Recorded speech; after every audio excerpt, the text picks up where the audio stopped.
Oke, kita mulai ya. Sindrom P atau rematik ya. Bahasa Cinanya sindrom P. Bahasa kita encok atau rematik.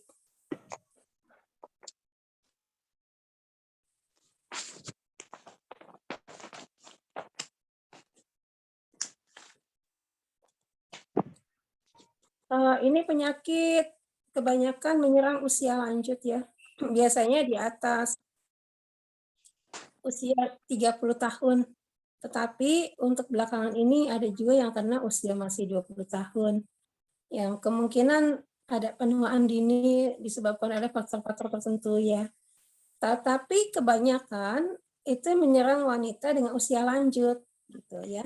Pernah melihat kan yang tangannya tuh agak meringkel gitu. Tangannya tuh keriting gitu dan kedua tangan bisa keduanya kena.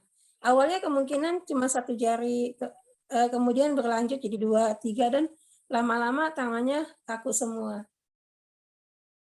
Itu juga udah semakin kronis ya.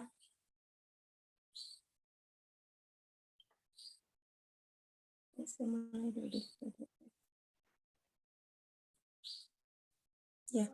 Definisinya sindrom itu disebabkan oleh patogen eksterior dan juga interior, baik angin dingin, lembab, dan panas yang menghalangi meridian dan kolateral atau pembuluh darah yang menyebabkan penyumbatan qi dan sirkulasi darah.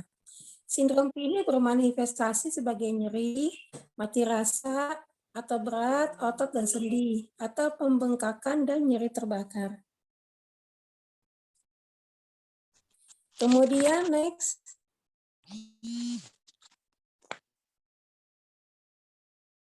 Ya, penyebabnya.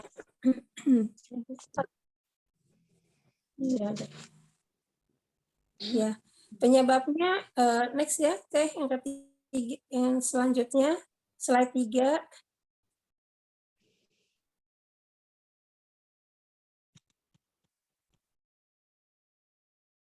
Slide 3 penyebabnya.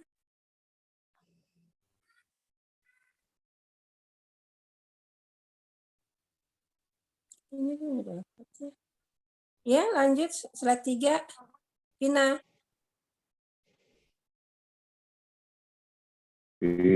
Mana? Teteh. Selanjutnya slide 3. Apa yang bising? Siapa yang Saya bacakan aja ya, selanjutnya slide 3 ya. Ya udah masuk sindrom B. Iya.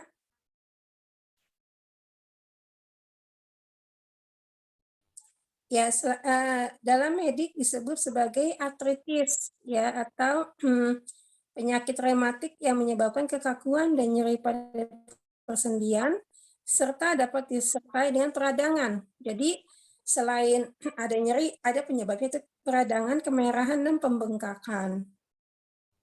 Dua jenis radang sendi yang paling umum itu osteoartritis dan rheumatoid arthritis.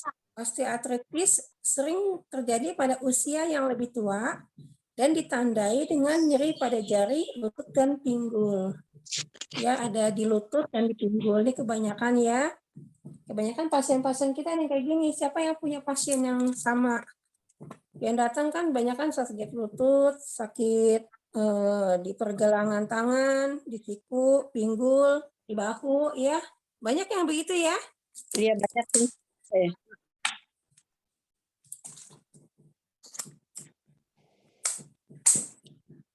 Kemudian kalau rheumatoid arthritis, radang sendi yang disebabkan oleh sistem pertahanan tubuh, ya orang yang menderita itu menunjukkan peradangan sendi yang simetris biasanya di tangan dan kaki. Biasanya di jari-jari tangan dan jari-jari kaki ya. Seperti itu. Next. Ina. Next. Slide 4. Mana anaknya?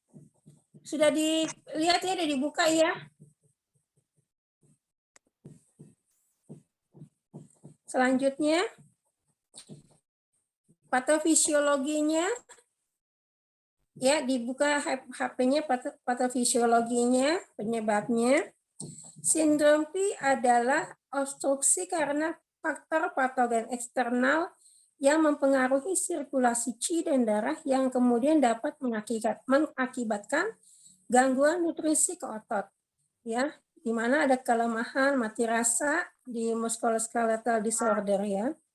Faktor internal kelembapan di dalam tubuh yang berasal dari genetika, ya, ketika kelembapan luar masuk, ya bergabung dengan kelembapan di dalam tubuh dan menjadi makin berat.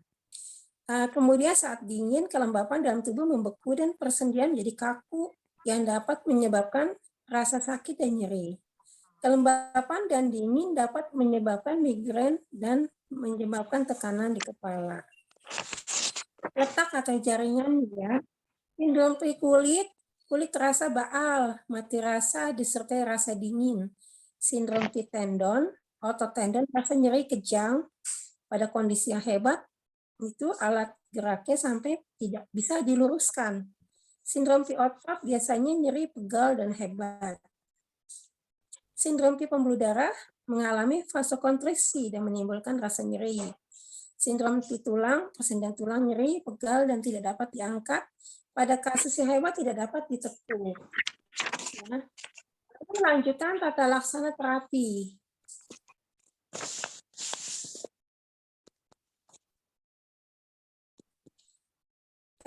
Tata laksana terapi kita gunakan satu moksa, ya, kemudian dibekam.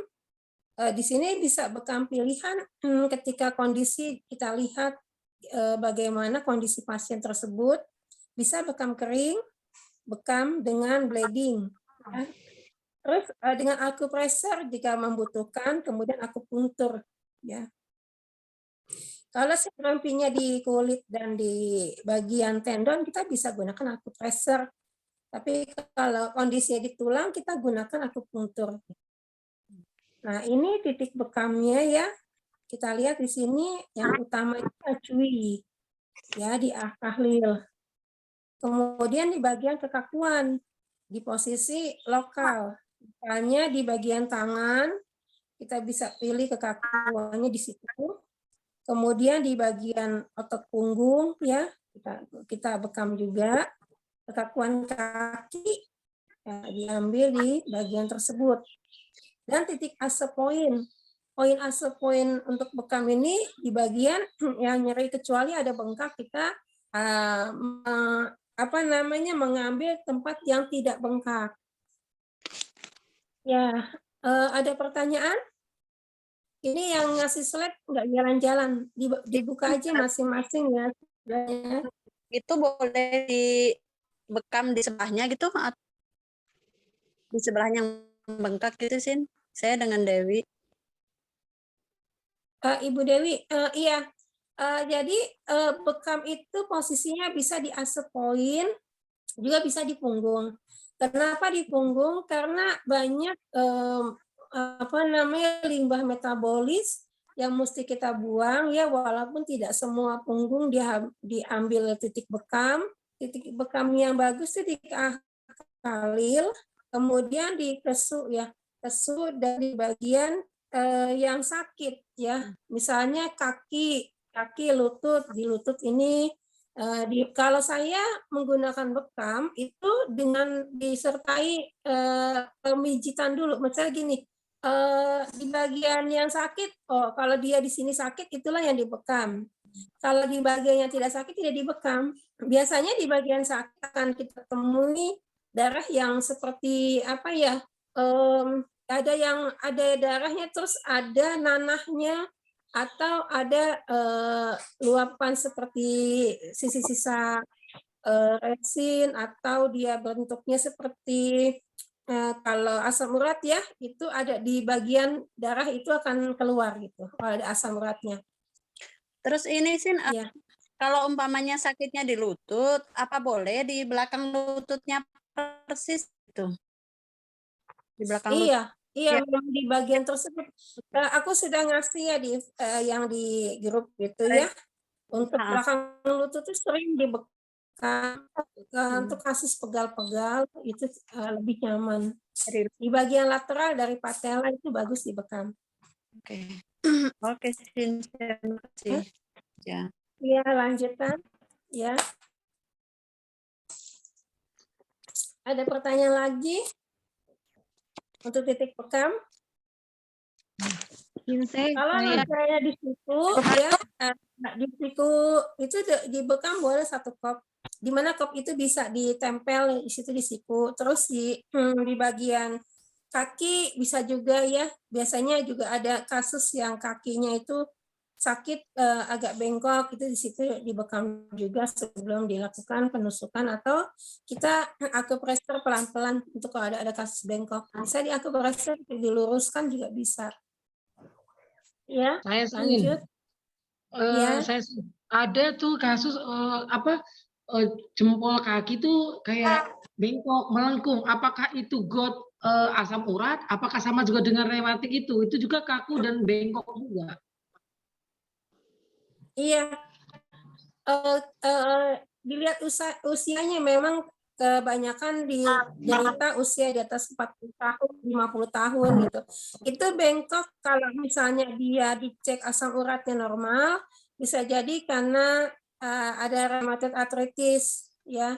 Jadi bentuk dari rheumatoid arthritis itu memang bengkok. Makin lama dia grade-nya makin naik sehingga bikin kronis, dan bengkokannya bukan hanya 1 jari, bisa semuanya juga bisa kena gitu ya. Jadi sebelum dia bengkok sampai kena jari kedua, jari ketiga, diterapi di posisi yang itu, yang bengkoknya tersebut. Vina, di slide yang ke-8, ke berapa nih slide ini? Tata laksana. Anaknya ada nggak sih Pak di bawah? Ada. Kok nggak mau slide? Nah ini ya. Ya, ada lagi pertanyaan untuk bekamnya? Oh iya, Sin, satu lagi nih. Kalau umpamanya titik yang sakit itu setelah diakupresur ya, kita kan bekam dulu. Setelah dibekam itu di titik yang sama bekam itu apa boleh ditusuk dengan akupuntur? Jadi pertama tata laksana terapi itu dimoksa dulu. Kenapa dimoksa? Kan sebut itu kaku ya. Kaku itu adanya sumbatan qi ya. Sehingga aliran qi itu tidak lancar ya. Untuk melancarkan aliran qi dan darah itu kita perlu maksa untuk pemanasan sehingga lebih relaks, lebih lentur. Ketika dimaksa sambil kita pijat dikit-dikit tangan tersebut atau kaki yang mengalami kebengkokan. Kalau di bahu dipijat pelan-pelan. Kenapa pelan? Soalnya kita tidak tahu bagian itu osteoartritis atau rheumatoid arthritis. Kecuali kalau udah ada data yang kita dapat dari data medis bahwa itu adalah osteoartritis, maka tidak ada pemijatan ya kalau untuk kondisi udah tidak ada olinya. Tapi nanti kalau tidak ada olinya kita pijit, dia tulangnya makin rapuh. Osteoartritis itu tulangnya itu bisa menyebabkan kerapuhan. Jadi kita hanya moksa, bekam, dan akupuntur. Kecuali kalau ada rheumatoid arthritis bisa untuk kita pijit-pijit pelan-pelan seperti itu ya. Ya. Seperti tulang skoliosis itu kan juga mengalami rheumatoid arthritis ya. Jadi bisa kita bentuk dibantu untuk dilempengin lagi, dikembalikan ke posisi reposisi bagian tulang belakang. Tetapi jika ada pengapuran, maka tulang belakang tidak bisa kita reposisi dengan ditekuk ya. Khawatir nanti ada masalah fraktur. Jadi dengan tulang ini kita mesti memang tahu kondisinya osteoartritis atau bukan. Ya. Untuk reposisi tulang memang kita mesti punya banyak data, apalagi rata. Jadi memegangnya juga mesti pelan-pelan gitu ya. Saya banyak kasus mengalami keretakan setelah diterapi. Jadi jangan sampai ada tambahan lagi penyakit setelah diterapi gitu ya. Ada lagi pertanyaan? Untuk Insek, bekam? kalau Hmm? apa namanya untuk yang di tangan itu untuk moksanya berapa lama ya? Di tempat yang sakit itu. Emang apa kalau udah hangat ya jangan sampai panas, aduh panas gitu ya, jangan sampai begitu ya. Jadi hangat-hangat aja sih ya. Nanti kan dia berpindah kan dari satu sisi tangan satu terus bagian mana lagi yang dibutuhkan gitu. Jadi nggak sampai panas, TDP paling 5 menit. gimana?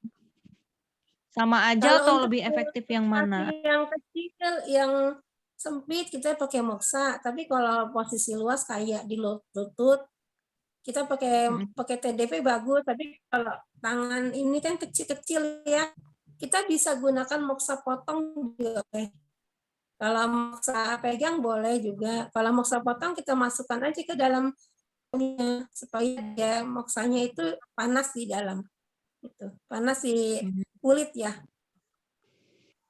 Iya. Kita Itu kan ada apa beberapa namanya moksa. kalau Ada kan orang-orang moksa yang kan? Iya. orang-orang yang sakit gula itu juga kan suka kebas-kebas ya Sinseng. Itu masuknya Iya. gimana tuh? Dia kebas itu memang ada efek dari saraf perifer. Dia kan kebas karena ada kerusakan saraf perifer. Dia memang kalau diabetes itu kan gangguan metabolik. Jadi bisa merusak saraf dari perifer tersebut. Makanya biasanya dia kena ke bagian tungkai. Yang paling kena tungkai itu kaki. Nanti kadang-kadang suka tangan juga. Kalau ada kebas di tangan, bisa cek juga dia punya hipertensi atau tidak. Kebanyakan kasus hipertensi, tensi yang sangat tinggi, menyebabkan tungkai semuanya pada kebas. Karena defisiensi yin kan, api naik, jadi defisiensi yin.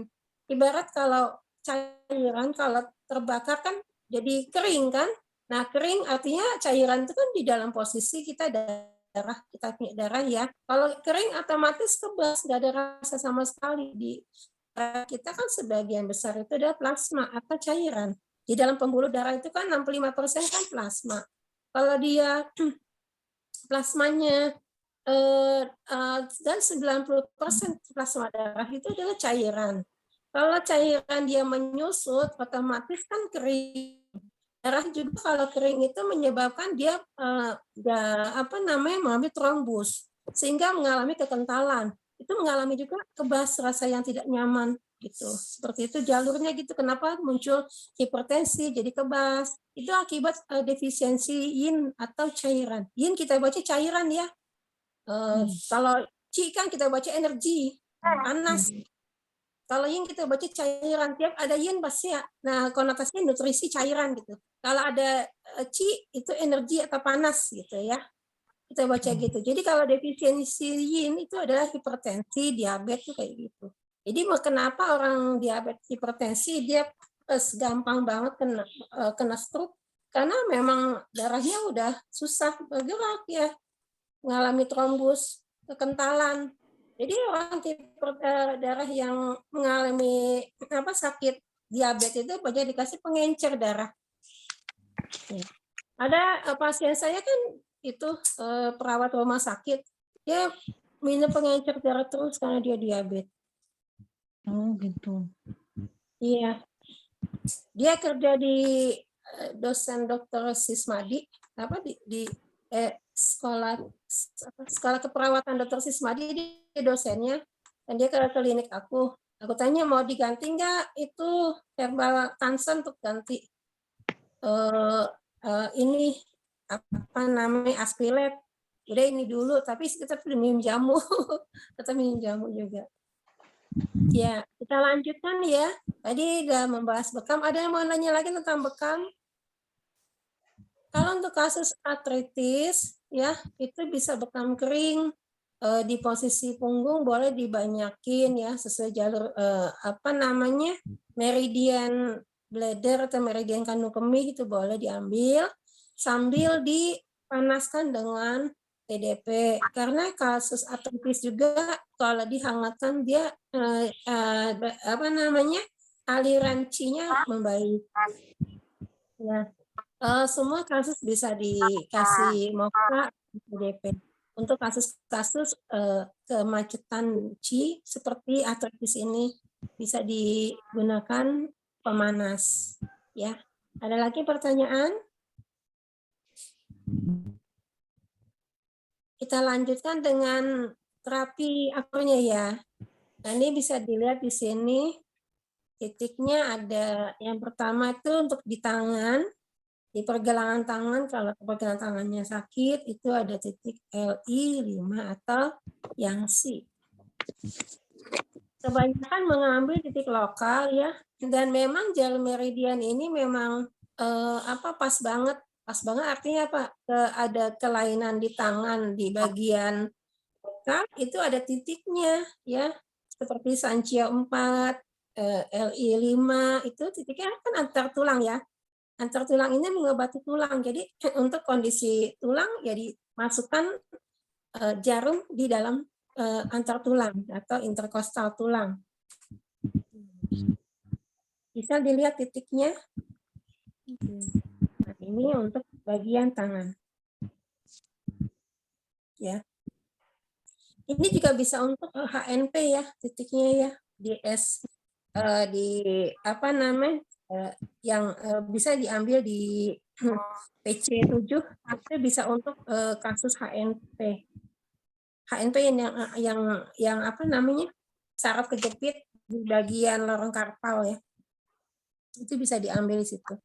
Namanya karpal CTS, karpal tunnel syndrome, itu bisa diambil PC7. Mantap sakitnya Sinsa di situ. Masa iya sih? Minum dulu. Mantap. Udah pernah ngobatin ya PC7 ya? Saya pernah nyoba nusuk sendiri sakitnya. Oh. Ya.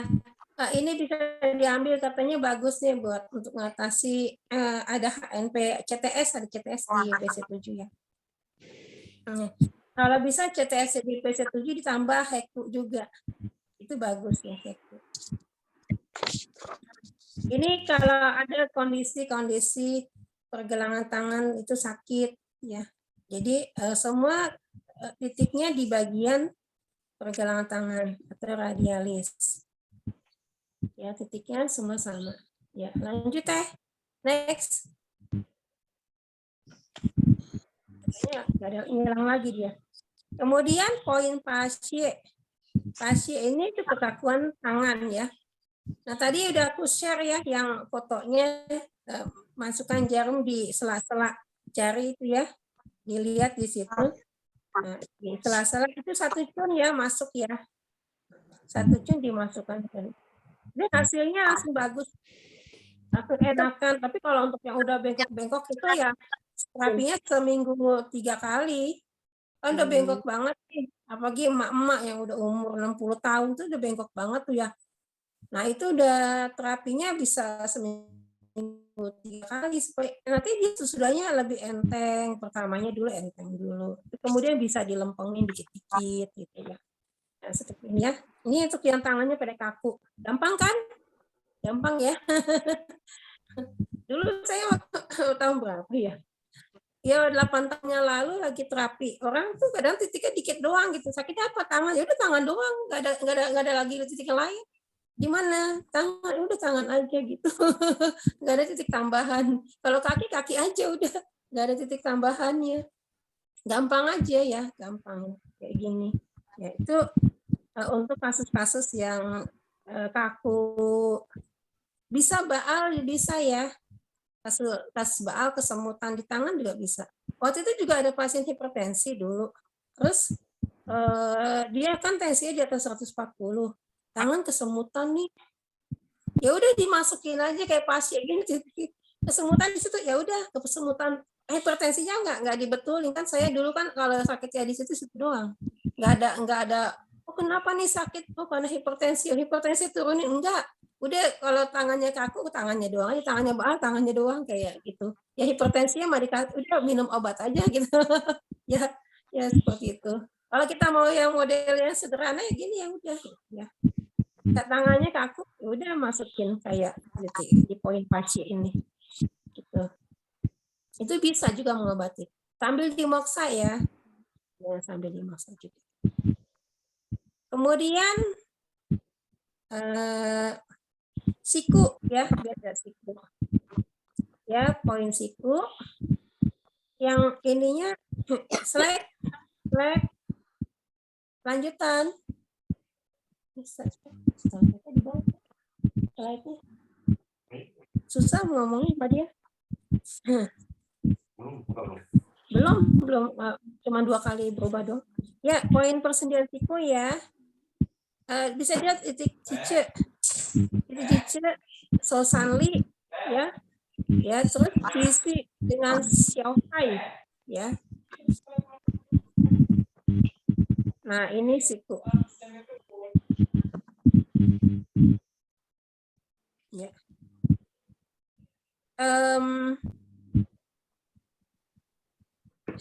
Ya, di titik yang bagian yang sakit di siku ya itu ya poinnya ya seperti ini. Jadi untuk mengobati bagian siku. Sudah dilihat ya, poinnya dilihat ya. Ya, slide lanjutan. Slide. Lanjut.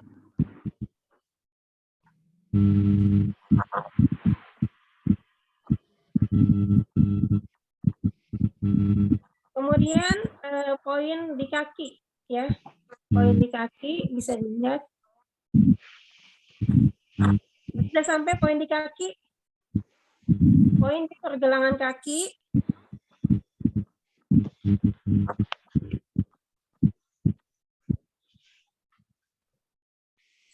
Ya, poin di pergelangan kaki bisa dilihat di SP5, Shangqiu, kemudian SP41.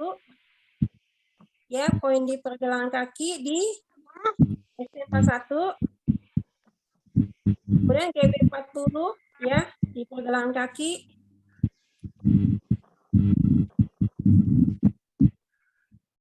Ya, bisa dilihat poinnya. Slide yang ke 11. Slide yang ke-11. Ya, ada pertanyaan sampai slide ke-11? Teman-teman? Nah, ini anaknya bangun tidur kayaknya. Ya, udah sampai slide 11 ya. Ya, lanjut ya. Nah, ini poin siku ya. Setelah poin siku, poin lanjutan. Slide ke-11. Slide ke-11, poin pergelangan kaki. Poin pergelangan kaki teh. Lanjut.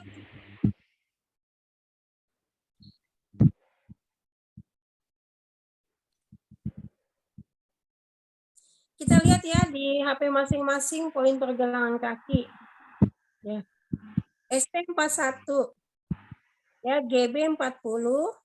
Kemudian SP5. Ini SP5 itu masuknya 1 cun atau 1,5 cun ya. Jadi bagus sekali untuk kasus-kasus sendinya sakit atau tulang bengkok ya, kaki bengkok bisa digunakan. Dan GB40 juga bisa dimasukkan 1 cun untuk kaki bengkok. Ya. Ada pertanyaan sampai sini? Ya, silakan. Ada pertanyaan sampai sini? Udah paham? Jadi maaf, itu lihat slide-nya kalau pakai HP nggak jelas sih, nanti dikasih PDF materinya ya Sin. Nggak jelas itu di ini sendiri. PDF sudah ada di grup materi, bisa dilihat. Tadi udah dikasih ya. Iya. Ya, Teh, slide-nya Teh, slide lanjut. Slide lanjut, Teh. Ya. Kemudian persendian paha bisa dilihat ya. Persendian paha. Itu poinnya di bagian GB29, 30 dan 31. Ini semua titiknya sudah saya coba ya. Dan alhamdulillah untuk kasus seperti bahkan untuk penyakit kemarin itu pasien TB tulang yang menyerang bagian tulang pelvis ya, di mana ciput femurnya itu udah rusak karena dimakanin sama virus TB sehingga udah rusak gitu, dan dia takut dioperasi karena dioperasi hanya dibersihkan doang nanahnya gitu kan, dia bernanah. Ya itu saya kasih titik ini, titik lokal ya di GB 29 3031. Alhamdulillah kakinya enakan jalan. Tadinya jalan juga nggak bisa, susah. Biasanya kasus-kasus TB tulang itu banyak mengalami kelumpuhan. Ya, udah ada mungkin pasien-pasien ada yang punya gitu, ada yang punya pasien TB tulang. Nah, pasien TB tulang ini kalau kena di bagian lumbal atau di bagian sambungan tulang paha itu bisa mengalami kelumpuhan karena virusnya itu dia akan memakanin tulang-tulang yang di posisi lokal tersebut sehingga ada kerusakan permanen. Ya. Ini bisa diambil poin GB 29 3031 bisa ditambah dengan BL 36 di Cengfu juga. Jadi bisa digunakan untuk kasus-kasus peradangan sendi dengan kasus apapun, ini termasuk TB tulang. Nah, ini ya. Bisa lihat persendian paha, ya teman-teman lihat di situ poinnya.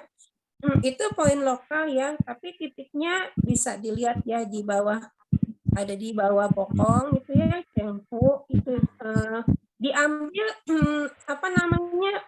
penusukan di bagian yang sakit aja. Misalnya kalau dia punya inflamasi di bagian kaki yang sebelah kanan, ya kanan aja. Nah, tidurnya seperti itu tuh ya. Tidurnya miring gitu ya. Ya. Ini dicontohin aja. Tidurnya seperti ini. Kalau mengalami kerusakan atau peradangan di bagian kanan. Tetapi kalau kedua-duanya ya dia terkurap tidurnya. Jadi kedua-duanya ditusuk. Ya. Kemudian selanjutnya sendi lutut. Sendi lutut. Lanjut. Coba saya ambil dulu ya.